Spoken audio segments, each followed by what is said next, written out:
నేను ఒక వ్యక్తిని లవ్ చేశాను. ఓకే. అతను ఎవరంటే మా కాలేజ్ లెక్చరర్ అయినా. అలా అలా మా జర్నీ స్టార్ట్ అయ్యి మాది డేటింగ్ వరకు కూడా వెళ్ళిపోయింది సార్. చాలా అంటే చాలా డీప్ గా, అది నేను ఎక్స్ప్లెయిన్ చేయలేనంత డీప్ మెసేజ్, చాలా పెద్ద మెసేజ్ వచ్చింది.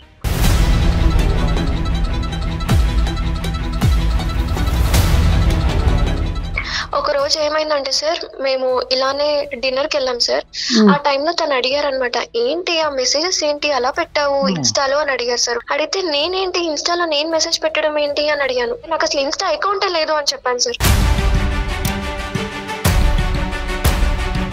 Sir I want some clarity, నాకు ఏదో క్లారిటీ కావాలి. అమ్మ నేను వదులుకోవటం కూడా నాకు ఇష్టం లేదు. నీ దగ్గర నుంచి వచ్చే ఆ బ్యూటిఫుల్ ఫీలింగ్ ఏదైతే ఉందో అది కూడా నాకు కావాలి.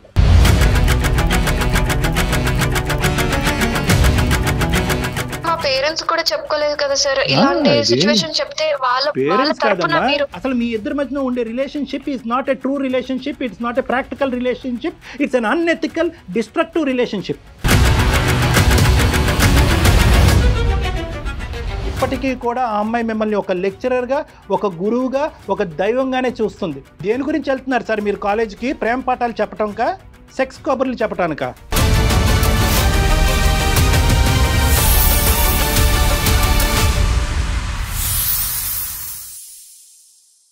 రెండు తెలుగు రాష్ట్రాలలో మొట్టమొదటి factory outlet jewellery shop Mukunda jewelleries. Mukunda jewellers సమర్పించు అందమైన జీవితం కార్యక్రమానికి స్వాగతం. నమస్తే కళ్యాణ్ గారు. కళ్యాణ్ గారు, అంశు రెడ్డి అనే అమ్మాయి మనకి గుంటూరు నుంచి మెయిల్ చేసిందండి. ప్రేమకు సంబంధించిన ఒక వ్యవహారం, తను ఎటూ తేల్చుకోలేక మీ సలహా కోసమని నాకు మెయిల్ చేసింది. తప్పకుండా మేడం, ఒకసారి కాల్ చేసేసానండి.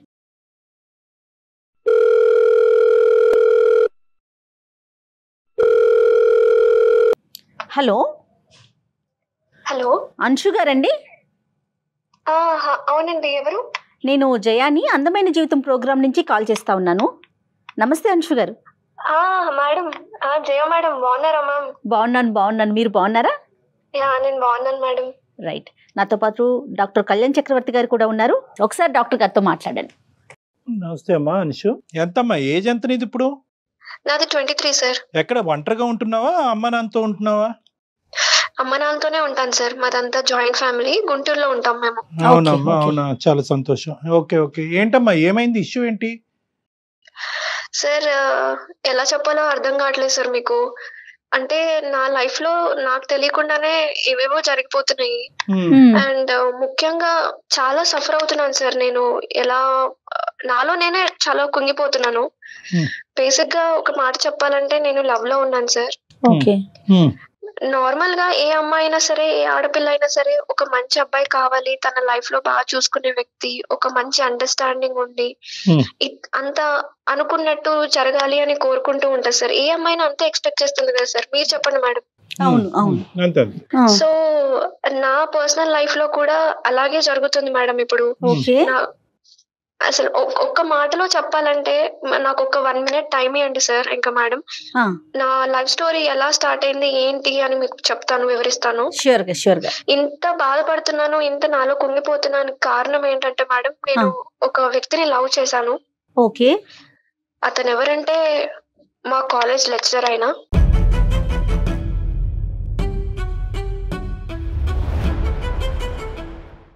అంటే నేను ఏదో కావాలని ఆయన లవ్ చేయడము, నేను ఆయన వెంటపడి తిరగడం అలా ఏం జరగలేదు అసలు.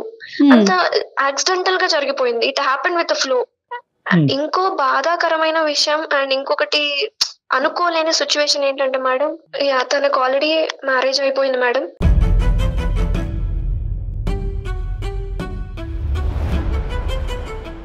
బట్ తెలియకుండానే ఇలా జరిగిపోయింది మేడం. నేను అతన్ని ఎప్పుడు ఫాలో అవ్వలేదు.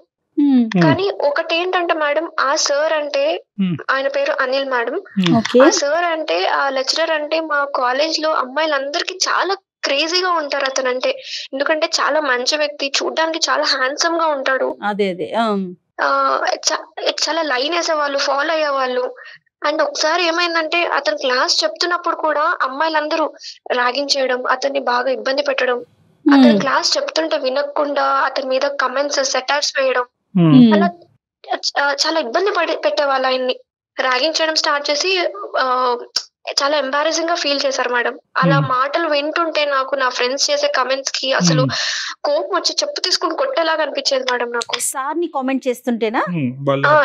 చేస్తుంటే కానీ సార్ అయితే మాత్రం పేషెంట్ గానే ఉండేవారమ్మా అతను. అవును సార్, ఆయన చాలా ఫీల్ అయిపోయి ఒక్కసారి ఆయనకి ఎలా అనిపించిందంటే ఏం మాట్లాడలేక మాటల్లాక చాలా సైలెంట్ అయిపోయి తలదించుకొని వాళ్ళనే మాటలకి అలానే ఉండిపోయి వెళ్ళిపోయారు మేడం ఒకసారి అయితే. ఆ మాటలకి నాకు వాళ్ళనే మాటలకి ఆయన పడ్డ బాధ నేను లిటరలీ నేను చూసాను మేడం. వార్నింగ్ ఇచ్చాను గట్టిగా, పక్కకు పిలిచి వాళ్ళకి చెంప పగిలి కొట్టేలాగా వార్నింగ్ ఇచ్చాను మేడం నేను. నెక్స్ట్ ఫ్యూ డేస్ కి ఆ ఫ్రెండ్స్, ఆ గ్రూప్ ఆఫ్ గ్యాంగ్ మొత్తం నా మీద చాలా కక్ష పెట్టుకొని ఒక్క పని చేశారు సార్.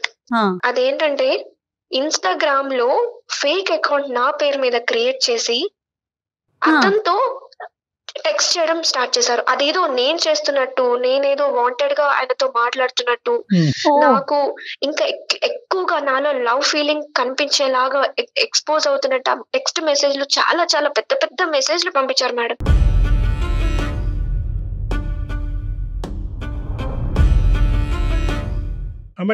నీకు ప్రాక్సీగా అతనికి పంపించారు? Yes sir, yes sir. అంతేగాని అతనికి ప్రాక్సీగా నీకు పంపించలేదు? లేదు సార్, లేదు. ఏం జరిగిందంటే సార్, ఆ మెసేజెస్ లో ఏదో నేను వాంటెడ్ గా అతని మీద చాలా ప్రేమ ఉంది సార్. నాకు కూడా ఆ వ్యక్తి అంటే ఇష్టము, మంచి వ్యక్తి అని. కానీ ఫిజికల్ గా కావాలి, వల్గర్ మెసేజ్ సార్. చాలా ఆ మెసేజ్ చూడడానికి కూడా చాలా గలీజ్ గా ఉంటాయి సార్. కూడా ఎలా మారిపోతున్నారు? అవునండి, వీళ్ళందరూ గర్ల్స్ ఏనమ్మా, బాయ్స్ కూడా ఉన్నారు ఇందులో?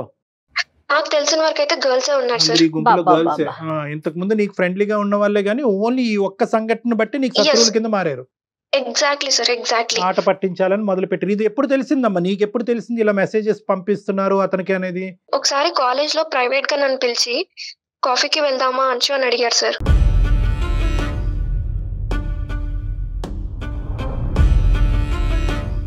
వందల మంది ఆయన ఇష్టపడే అతను నన్ను సడన్ గా కాఫీకి వెళ్దామా అంటే నాకు లోపల ఏదో తెలియని ఫీలింగ్ వచ్చింది. నాకు ఇష్టం ఉంది మేడం, ఆ లోపల తెలియని ఫీలింగ్ నేను ఎక్స్ప్రెస్ చేయలేకపోయాను. ఆ బటర్ఫ్లైస్ ఫీలింగ్ తను అలా అనగానే నాకు కూడా వెళ్ళాలనిపించింది మేడం.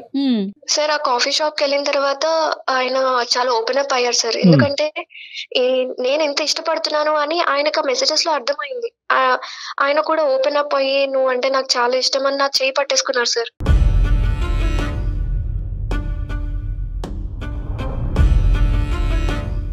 నువ్వంటే నాకు చాలా ఇష్టం, I love you so much అని ప్రపోజ్ చేశారు సార్. ఆయనకి నేను మాట్లాడే మాటలు ఆయనకు నచ్చాయి సార్, కానీ నేను కాదు కదా సార్ అక్కడ మాట్లాడింది. సో బ్యాక్గ్రౌండ్ లో ఆ ఇన్ఫ్లుయెన్స్ అతని మీద ఉందన్నమాట. ఆ మెసేజెస్ యొక్క ఇన్ఫ్లుయెన్స్ ఉంది. కానీ నువ్వు పరానా మెసేజెస్ నాకు ఇన్స్టాగ్రామ్ లో పెట్టావు అనేటటువంటిది ఫస్ట్ డిస్కషన్ లో అయితే రాలేదు సార్, అస్సలు రాలేదు. అలా మా జర్నీ స్టార్ట్ అయ్యి మాది డేటింగ్ వరకు కూడా వెళ్ళిపోయింది సార్. ఓకే, చాలా ఫాస్ట్ గా ఉన్నారా? ఓవర్ ఏ స్పాన్ ఆఫ్ ఎంత ఇదంతా కూడా? అంటే ఈ ఫ్రీక్వెంట్ గా కలవటం, దింపటం, ఎక్కించుకోవటం, ఫైనల్ గా డేటింగ్ వరకు వెళ్ళటం అనేది ఒక 4-5 నెలల పాటు నడిచిందా? లేదు సార్, లేదు. 1 month లో జరిగిపోయింది సార్ ఇదంతా. తర్వాత ఎలా క్యారీ ఆన్ అయ్యారమ్మా మీరు? మేము చాలా చోట్ల తిరిగాము, మూవ్ అయ్యాము. అండ్ రెస్టారెంట్స్ కానీ అక్కడికని ఇక్కడికని సిటీ మొత్తం తిరిగేసాం సార్. అతనితో ట్రావెల్ అవుతున్నప్పుడు నాకు అనిపించింది మీన్ వైల్ ఇదేదో షార్ట్ టైం కి డేటింగ్ కోసం, ఏదో కొంచెం సేపు అటాచ్మెంట్ కోసం, మన సంతోషం కోసం అలా జరగలేదు సార్. ఇదంతా యాక్సిడెంటల్ గా. అదే అది మొత్తం అలాంటిది లేమో. ఒకసారి మొదలవుతే కనుక బ్రేకులు లేని బల్లి అవి. అది ఓకే. వాళ్ళ వైఫ్ గురించి ఏం చెప్పాడమ్మా? వాళ్ళ వైఫ్ గురించి ఏం చెప్పాడు? వాళ్ళ వైఫ్ గురించి ఏమైనా కంప్లైంట్ చేశాడా? అక్కడ ఏమైనా డిస్టర్బెన్స్ ఉన్నాయా దానివల్ల? దానికంటే ముందు మేము లాస్ట్ లో మేము ఇంకా ఓపెన్ అప్ అయిపోయి ఫిజికల్ గా కూడా మూవ్ అయ్యాము.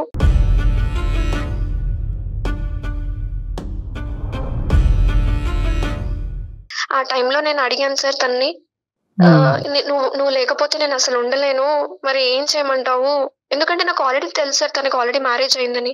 నేను లేకపోతే ఎలా సార్, మీరు లేకపోతే నేను అసలు ఉండలేను, ఏం చేద్దాం సార్, మరి నా పరిస్థితి ఏంటి అని అడిగాను సార్. నేను నా వైఫ్ తో నాకు ఎటువంటి ఇబ్బందులు ఏం లేదు, నేను చాలా హ్యాపీగానే ఉన్నాను తనతోని.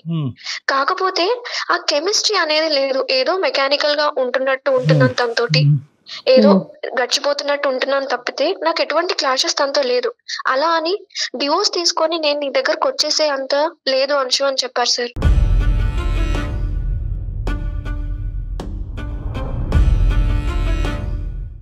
నీవు లేకుండా నేను ఉండలేను అనేటటువంటి మాట దగ్గర నుంచి ఫిజికల్ గా కమిట్ అవటం వరకు ఎంత టైం గ్యాప్ లో అయ్యింది అంటే జస్ట్ దీన్ని బట్టి క్యారెక్టర్ అనాలిసిస్ చేసుకోవచ్చు మనం. ఎస్ సార్, ఓవరాల్ గా ఇది 60 days 62 days దాకా అయింది సార్. ఓకే ఓకే సరే ఓకే సార్, అలా అని తప్పుగా అనుకోకండి సార్, అదంతా చాలా ఫ్లోగా జరిగిపోయింది, మేము కావాలని ఏం చేయలేదు, అదంతా యాక్సిడెంటల్ గా జరిగింది. కాదు నాన్న, నేను తప్పుగా అనుకుంటే ఏంటి గడుదు గుడ్డు, ఇక్కడ అది కాదు, ఇక్కడ కావాల్సింది ఏంటంటే ఈ ఫ్లోలో వెళ్ళిపోవటాలు, కెమిస్ట్రీలు మిక్స్ అయిపోవటాలు, కెమిస్ట్రీ కాస్త ఫిజిక్స్ అవటం, ఇదంతా ఏంటమ్మా ఈ దరిద్రం అంతా. At the end of the day నీకు నచ్చినటువంటి వ్యక్తికి పెళ్ళి అయ్యింది, ఫుల్ స్టాప్, అయిపోయింది అక్కడ బండి. నీకు ఎంత ఇన్ఫాక్చువేషన్ ఉన్నా, ఎంత అట్రాక్షన్ ఉన్నా, నీ భర్తని ఈ టైంలోనే ఎంచుకోవాలనేటటువంటి తపన కోరిక నీకు ఉన్నా కూడా it should have stopped there. నేను కొద్దిగా ఎగ్జాజరేట్ అవుతున్నాను, బట్ ప్లీజ్ కంటిన్యూ అమ్మ, తర్వాత ఏమైందో చెప్పు. అండ్ ముఖ్యంగా మా ఇంట్లో కూడా మ్యాచెస్ కూడా చూస్తున్నారు, కానీ నేను ఏ మ్యాచెస్ అన్ని రిజెక్ట్ చేస్తున్నాను, ఏది యాక్సెప్ట్ చేయట్లేదు, ఎందుకంటే నాకు ఏదో ఒక సొల్యూషన్ దొరుకుతుంది అని దాని గురించే నేను మీకు మెయిల్ చేయడం జరిగింది సార్. మా పేరెంట్స్ కూడా చెప్పుకోలేదు కదా సార్, ఇలాంటి సిచ్యువేషన్ చెప్తే వాళ్ళ తరపున మీరు రెండు వైపుల కుటుంబాలు, ఆ అమ్మాయి మొత్తం అందరూ ముగ్గురు సర్వనాశనం అయిపోతారు, అందరూ రోడ్డును పడతారు. సో ఇదేంటంటే నువ్వు మాకు చేసినందుకు ఫస్ట్ ఆఫ్ ఆల్ ధన్యవాదాలు. అతనితో మాట్లాడటానికి నీకంటే ముందు మేమే క్యూలో ఉంటాం, రెడీగా ఉన్నాం. కానీ దానికంటే ముందు ఏంటంటే ఇంత ఈజీగా ఒక మనిషిని ఎంత పరిగెడుతున్నాడు అనేటటువంటి అంశం వెనకతల కారణం అనేది అప్పటికైనా నువ్వు అడిగేవా? ఏంటి sir, why are you getting so attracted to me influence? అసలు ఇన్స్టాగ్రామ్ అనేటటువంటి సబ్జెక్టు, అందులో వేరే ఫ్రెండ్స్ మెసేజెస్ అతనికి అట్రాక్టివ్గా పడుతున్నారు, అబ్యూజివ్గా పెడుతున్నారు, నిన్ను తప్పుగా చూపెట్టి పెడుతున్నారు అనేటటువంటి అంశం ఎప్పుడు బట్టబయలైంది, ఎప్పుడు బయటకు వచ్చింది? ఒక రోజు ఏమైందంటే సార్, మేము ఇలానే డిన్నర్ కి వెళ్ళాం సార్. ఆ టైంలో తను అడిగారు అనమాట, ఏంటి ఆ మెసేజెస్ ఏంటి అలా పెట్టావు ఇన్స్టాలో అని అడిగారు sir. One fine day, one night అడిగితే నేనేంటి ఇన్స్టాలో నేను మెసేజ్ పెట్టడం ఏంటి అని అడిగాను.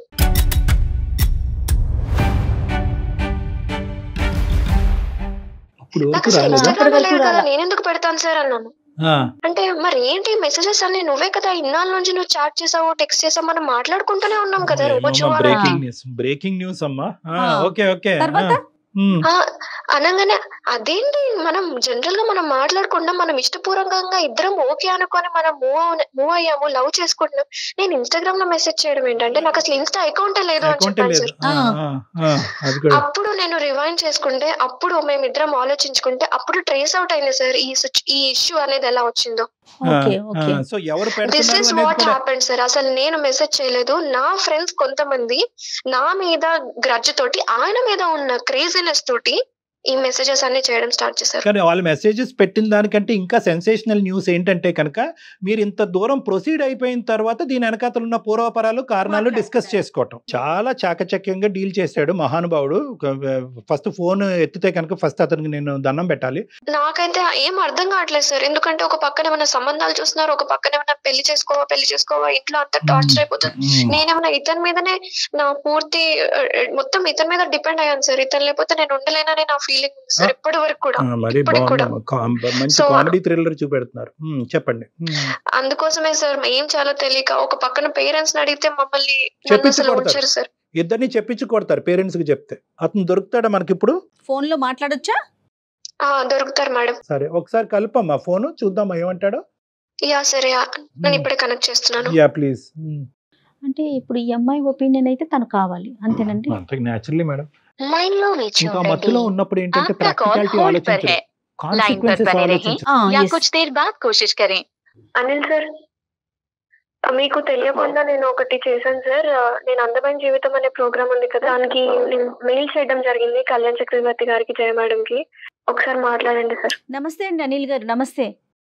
నమస్తే మేడం. నమస్తే అండి, మేము అందమైన జీవితం ప్రోగ్రామ్ నుంచి మాట్లాడుతున్నాను. నేను జయాని, నాతో పాటు డాక్టర్ కళ్యాణ్ చక్రవర్తి గారు కూడా ఉన్నారు. మన అంశు మెయిల్ చేసింది మాకు తన సిచ్యువేషన్ గురించి, ఏం చేయాలో పాలు పోవట్లేదని అడుగుతా ఉంది. అసలు ఏం జరిగింది మీ ఇద్దరి మధ్యన? కావాలని పర్టికులర్ గా ఇది చెయ్యాలి అనే ఉద్దేశంతో మేము చేయలేదు. బేసిక్ గా ఈ అమ్మాయికి నాకు పరిచయం అవడానికి ముందు, అంటే ఈ అమ్మాయి నాకు ఫేస్ ఒకటే తెలుసు సార్, బట్ ఒక రోజు చాలా అంటే చాలా డీప్ గా, అది నేను ఎక్స్ప్లెయిన్ చేయలేనంత డీప్ మెసేజ్, చాలా పెద్ద మెసేజ్ వచ్చింది. ఏంటి సడన్ గా ఈ పిల్ల అలాంటిది కాదు కదా, ఎందుకు ఇలా మెసేజ్ చేస్తుంది అని నాకు డౌట్ వచ్చింది సార్. అడగొచ్చు కదా, చెప్తున్నా మేడం.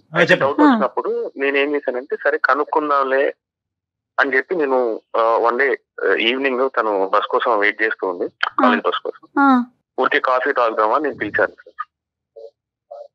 అంటే ఏం లేదు సార్, ఇలాంటివి కరెక్ట్ కాదు అని చెప్దామని నేను తీసుకెళ్ళాను, అంతకుమించి వేరే ఉద్దేశం ఏం లేదు. అంటే వెళ్ళిన తర్వాత ఈ అమ్మాయితో మాట్లాడడం స్టార్ట్ చేస్తున్నప్పుడు వాళ్ళ ఫ్యామిలీ గురించి కానీ, లేకపోతే ఈ అమ్మాయి ఆలోచన విధానం గురించి కానీ, ఫ్యూచర్ గురించి తను చేసుకున్న ప్లానింగ్ గురించి కానీ చాలా డీటెయిల్ గా ఎక్స్ప్లెయిన్ చేస్తున్నప్పుడు వింటున్నా. అసలు ఏ పర్పస్ మీద తీసుకొచ్చానో అది మర్చిపోయాను.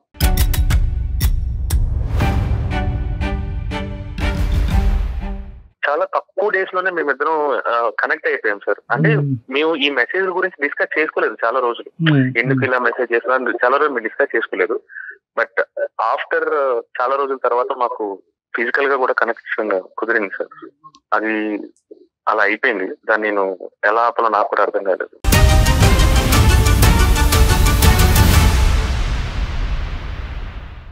తెలియదులేండి, అది ఒకసారి అది కనెక్ట్ అవుతే మళ్ళీ అది తెలియదులేండి బయటకు రావటం. ఒక రోజు ఊరికే డిస్కషన్ లో వచ్చినప్పుడు ఒక రోజు నైట్ కూడా సేమ్ మెసేజ్ వచ్చింది. కాకపోతే మేము ఆల్రెడీ మాట్లాడుకుంటున్న టాపిక్సే కాకుండా, అంటే మేము ఆల్రెడీ రియల్ గా కలుస్తున్నాం బయట, ఈ కలుస్తున్నప్పుడు మాట్లాడుకుంటున్న టాపిక్ కాకుండా అవుట్ ఆఫ్ ది బాక్స్ ఒక టాపిక్ ఏదో మళ్ళీ సేమ్ డీప్ మెసేజ్ ఏదో వచ్చింది. సో నాకు డౌట్ వచ్చి నేను మరుసటి రోజు కలిసినప్పుడు ఊరికి అడిగాను, నేను నైట్ అలా మెసేజ్ చేసావు, నేను మెసేజ్ చేయడం ఏంటని తను షాక్ అయ్యింది.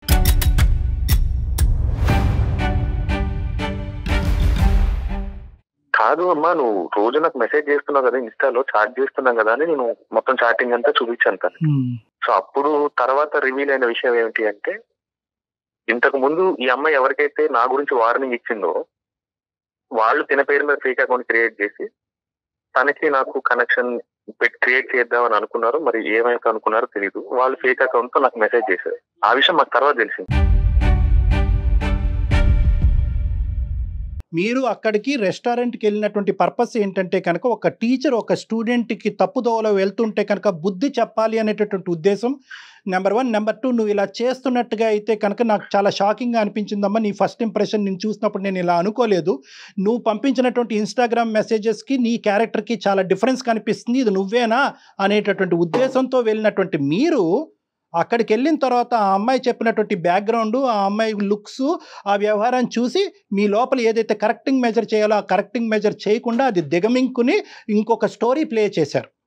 ఖచ్చితంగా ఎక్కడైతే ఈ స్టోరీ బట్టబయలు అవుతుందో అనేటటువంటి ఉద్దేశం రాకముందే ఆ అమ్మాయికి ఆ క్వశ్చన్ మార్క్ వస్తుంది అనేటటువంటి ఆలోచనతో మీరు ఏం చేశారంటే యాక్షన్ ప్లాన్ స్పీడప్ చేశారు.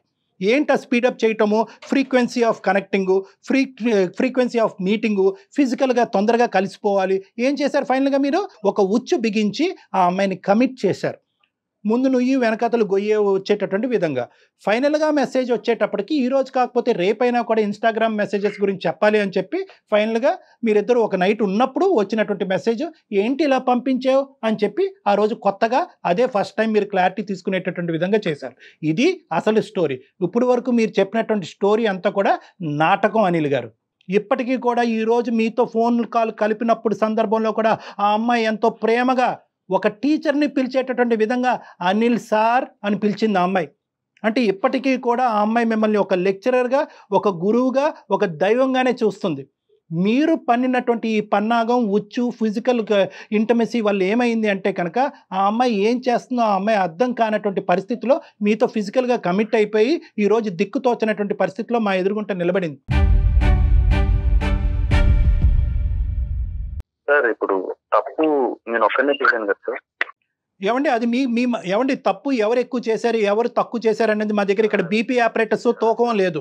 ఈ విధంగా లెక్చరర్స్, ప్రొఫెసర్స్ ప్రవర్తిస్తే కనుక మేము పిల్లల్ని స్కూల్కి, కాలేజెస్కి పంపించడానికి భయపడి సావాలి. మేము దేని గురించి వెళ్తున్నారు సార్ మీరు కాలేజీకి? ప్రేమ పాఠాలు చెప్పటానికా, సెక్స్ కబుర్లు చెప్పటానికా?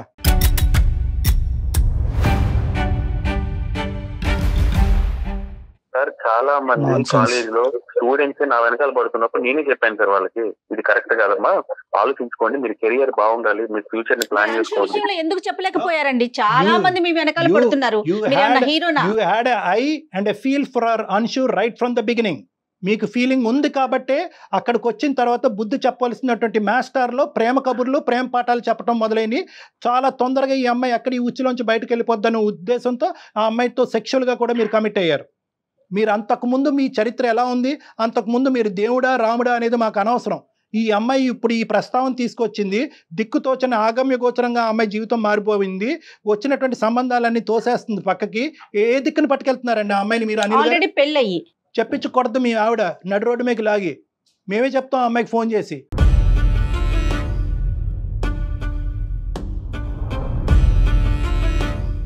సార్ ఇప్పుడు ఏం జరిగింది ఏం జరగలేదు అనేది నాకు తెలుసు సార్. సరే ఓకే, నిజమా అనేది ఇప్పుడు అది కాదు సార్. ఒక్క నిమిషం సార్, నేను చెప్పేది మీరు చెప్పేది నేను విన్నాను కదా సార్. చెప్పండి. ఇప్పుడు అది నిజమా అబద్ధం అనేది నాకు తెలుసు, తెలియాల్సింది అన్షుకండి.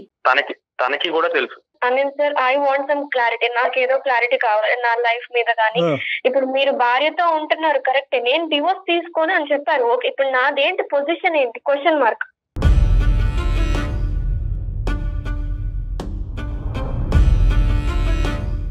అసలు మీ ఇద్దరి మధ్యన ఉండే relationship is not a true relationship, it's not a practical relationship, it's an unethical destructive relationship. It's a destructive relationship ఇది. తను ఏమందంటే నాకేం ప్రాబ్లం లేదు సార్, మీకు నేను సెకండ్ గా అయినా సార్ ఉంటానని కూడా తనే చెప్పింది.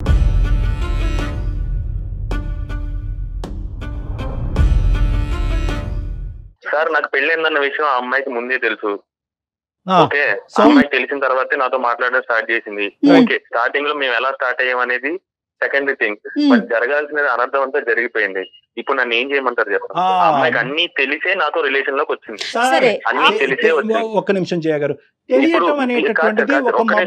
నన్ను బ్లేమ్ చేయడం కరెక్టే. ఓకే, మీరు ఇవన్నీ చెప్పేది సాకులు ఇవన్నీ కరెక్ట్ కాదు.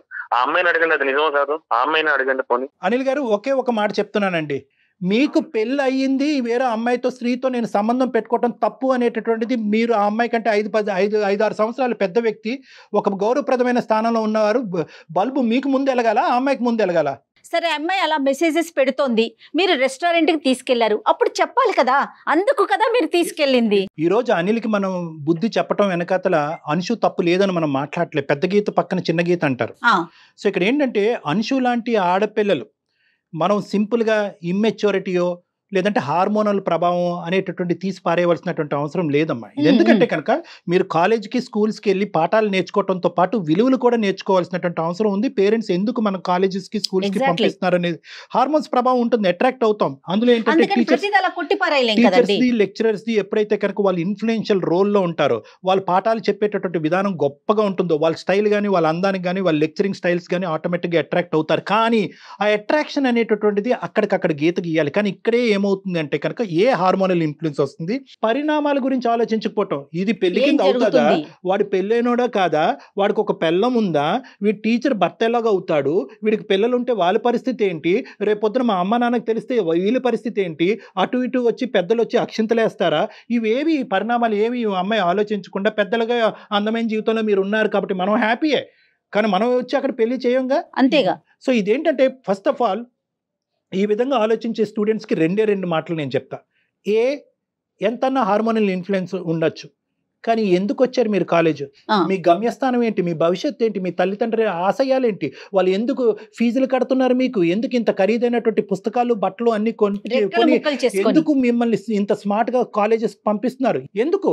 ఇందాక అంశు ఓపెన్ చేస్తున్న ఒక మాట అంది, అంశు ఒక మాట అంది ఇందాక, సార్ లైఫ్ పార్ట్నర్ కావాలి కదా, ఒక ఆడపిల్ల సెలెక్ట్ చేసుకోవాలి కంటే ఏందమ్మా అంత అర్జెన్సీ, 22-23 ఇయర్స్కి మీకు అర్జెన్సీ, మీకు తల్లిదండ్రులు లేరా, వాళ్ళు చూడలేరా, వాళ్ళు దిక్కుమొక్కు లేదా, మీకేమైనా దిక్కుమొక్కు లేని వాళ్ళు. సో ఇది నెంబర్ 1. నెంబర్ 2 ఏంటంటే కనుక మోస్ట్ ఇంపార్టెంట్, ఎవరైనా కానీ మీకు అట్రాక్టివ్గా కనిపిస్తున్నారు అంటే కనుక వాళ్ళ స్థాయి వాళ్ళ పొజిషన్ బట్టి ఆ అట్రాక్షన్ అంతే.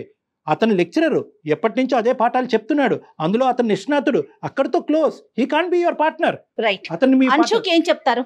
అంశుకి ఏం అంశుకి ఇప్పటికే అర్థమైంది, ఇంకేం అర్థమైందమ్మా నీకు? అర్థమైంది సార్. నీ ప్రశ్న ఏంటమ్మా చెప్పు, నువ్వు దేని గురించి మాకు ఈమెయిల్ పంపించావు చెప్పు తల్లి, ఇప్పటికి అర్థమైందా, నేను సమాధానం చెప్పాలా, ఆల్రెడీ నీకు కనువిప్పు కలిగిందా? అర్థమైంది సార్. నాకు ఎలా ఉండాలి నెక్స్ట్, ఇవన్నీ నేను పక్కన పెట్టేస్తాను సార్. పక్కన పెట్టేయటం కాదు, నువ్వు ఎవరినైతే కనుక ఇన్ఫ్లుయెన్స్ అయ్యి అతి కొద్దిగా వయసులో నీ శరీరాన్ని అతనికి సమర్పించావో, అంత దిక్కుతోచినటువంటి అంత భయంకరమైన పరిస్థితికి వెళ్ళావో, ఒక ఆడపిల్లకి ముఖ్యమైనటువంటిది చాలా ఇంపార్టెంట్ అంశం అదమ్మా. అది కేవలం ఒక ఇన్ఫ్లుయెన్స్ వల్ల నువ్వు ఈరోజు అతనికి లొంగిపోయావు. కేవలం ఇన్ఫ్లుయెన్స్, హిప్నటిజం, మత్తు జల్లాడు. ఇప్పుడు అర్థమైందని ఎదుర్కొంటా ఉన్న క్యారెక్టర్ అర్థమైంది సార్. అనిల్ సార్, ఇప్పుడు మీరు నన్ను బ్లేమ్ చేయడం స్టార్ట్ చేశారు కదా, ఏదో నేను మీ వెంట పడినట్టు, నేనే ఇంటెన్షనల్ గా మీ వెంట పడి మిమ్మల్ని లవ్ చేసినట్టు మీరు చూపించారు కదా. నాకు ఇప్పుడు మీ ఒరిజినల్ క్యారెక్టర్ ఏంటో ఇప్పుడు అర్థమైంది సార్. ఇప్పటికీ నేను మిమ్మల్ని అనిల్ సరే అంటున్నాను. I don't want to lose respect on you. ఇంకా మీ క్యారెక్టర్ ఏంటో నాకు అర్థమైంది. నా లైఫ్ ఏంటో నేను చూసుకుంటాను ఇప్పుడు. మీకు బుద్ధి చెప్పేటటువంటి వయసు కాదు. మీరే ఎంతో మందికి బుద్ధి చెప్పాల్సినటువంటి స్థానంలో మీరున్నారు. నేను చెప్పాల్సినటువంటి అవసరం లేదు. మీకు ఇవ్వాల్సింది కేవలం వార్నింగ్ మాత్రమే. Sorry sir. జాగ్రత్తగా ఇంకా ఈ విషయాన్ని ఇక్కడితో వదిలేసే తల్లి అంశు. Okay madam. కొత్త జీవితాన్ని స్టార్ట్ చేయి. నువ్వు కాలేజీలోంచి బయటకు వెళ్ళిపోయావు, నీ కాంటాక్ట్స్ నీకున్నాయి, నీ కెరియర్ నీకుంది. మీరు మొత్తం ఇద్దరు నెంబర్లు డిలీట్ చేసుకోండి. అసలు ఎటువంటి కనెక్టివిటీ మీ ఇద్దరి మధ్యన ఉండకూడదు. ఇది చాలా ప్రమాదకరం. అతను ఎవరో నువ్వెవరో ఈ రోజు నుంచి. అంతే సార్, అంతే. Okay okay sir. Okay madam. All the best. We trust you for your clarity. Okay, నువ్వు క్లారిటీ వచ్చిందని చెప్పి మేము నమ్ముతున్నాం. ఓకే, జీవితాన్ని పాడు చేసుకోవద్దు. All the best. కెరియర్ వైపు చూసుకో. Okay sir, thank you sir. Right. Accept చేశాడు అని అనుకోవచ్చు అంటారండి మనం మీరు చెప్పిన సలహాని? చెప్పలేము మేడం, చెప్పలేము. మళ్ళీ టెంప్ట్ చేసే అవకాశాలు ఉంటాయి అంటారు ఇలాంటి వాళ్ళు. మనకి ఇది చాలా cross sectional madam. This is not a longitudinal assessment of a person. ఒక మనిషిని దీర్ఘకాలికంగా మనం చూడలేదు ఇక్కడ. జస్ట్ ఒక జింక్స్ అంతే. ఇంతే చూసాం ఆ మనిషిని. స్ట్రాంగ్ ఉండాలి. దీని వెనకాతలు దీనికి ముందున్న స్టోరీ ఏంటి, ఎంతమంది ఆడపిల్లలతో ఇది జరిగింది, ఇన్స్టాగ్రామ్ పోస్టులు ఇవన్నీ గాడిదగుడ్డు మేడం. ఇవేమీ లేదు. దానికి ముందు ఏమైంది, రేపొద్దున ఏం జరగబోతుంది అనేటటువంటిది, ఇటువంటి రాబందులు ఉన్నారు అనేది మెయిన్ గా ఆడపిల్లలు అర్థం చేసుకోవాలి. 100% మీకు ఆడపిల్ల ఉంది, నాకు ఆడపిల్ల ఉంది. అంతే కదా. మనం ప్రధానంగా అర్థం చేసుకోవాల్సింది ఏంటంటే, తల్లిదండ్రుల యొక్క పాత్ర ఎప్పుడు లిమిటెడే. మనం కంటిన్యూస్ గా పిల్లల్ని మానిటర్ చేయలేము. వయసు వచ్చినటువంటి ఆడపిల్లలు చాలా ఓపెన్ మైండెడ్ తో చాలా జాగ్రత్తగా వ్యవహరించాలి. అవునండి, వాళ్ళే మెచ్యూరిటీ లెవెల్స్ ని పెంచుకోవాలి. yes madam, yeah. చాలా బాధ అనిపిస్తోందండి. ఇలాంటి విషయాలు మాట్లాడాల్సిన పరిస్థితి వచ్చేస్తోంది. భయం, ఒకలాంటి భయం వచ్చేస్తోంది. ఎగ్జాక్ట్లీ. నమస్తే కళ్యాణ్ గారు. 2 తెలుగు రాష్ట్రాలలో మొట్టమొదటి factory outlet jewellery shop Mukunda jewelleries.